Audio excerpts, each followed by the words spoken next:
মা,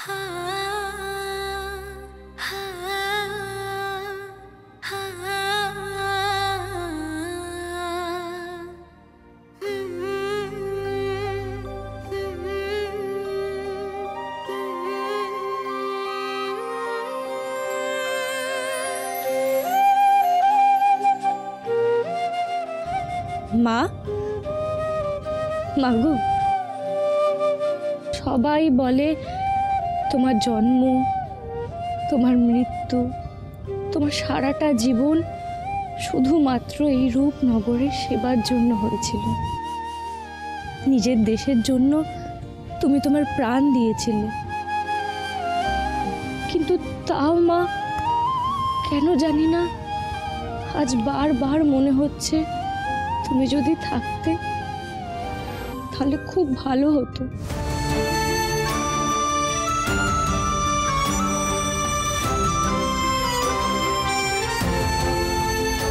আমি তো সব সময় তোর সঙ্গে আছি, তুই আমায় বুঝতে পারিস না মা?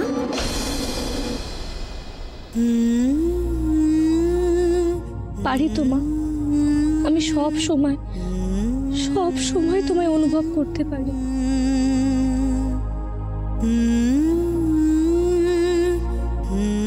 কিন্তু মা, আজকাল না আমার খুব ভয় করে।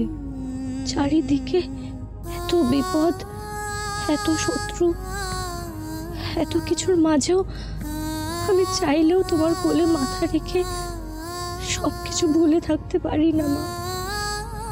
আমার যে বড় কষ্ট হয়, বড় কষ্ট হয় আমার। সেই কষ্ট কি আমি পাই না মা?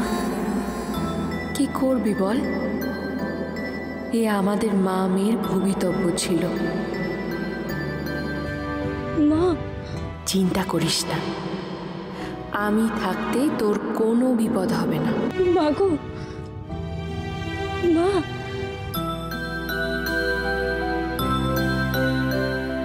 মা গো।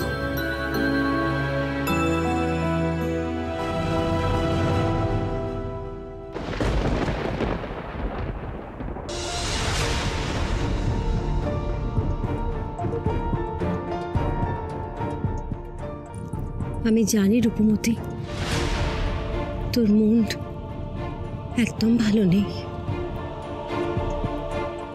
আমারও যে আজ মনটা বড়ই খারাপ রে।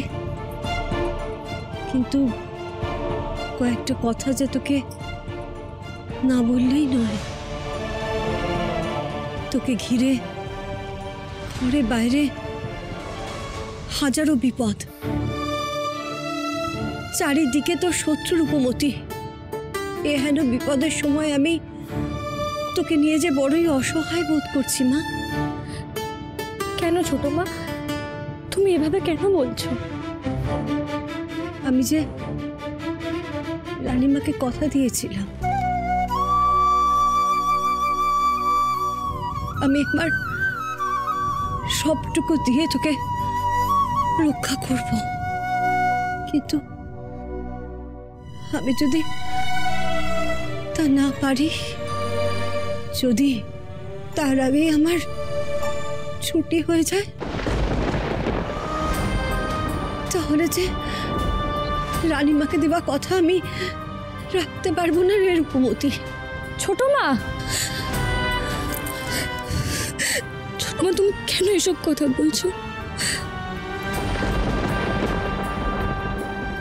কার কখন কি হয় কেউ বলতে পারে বল?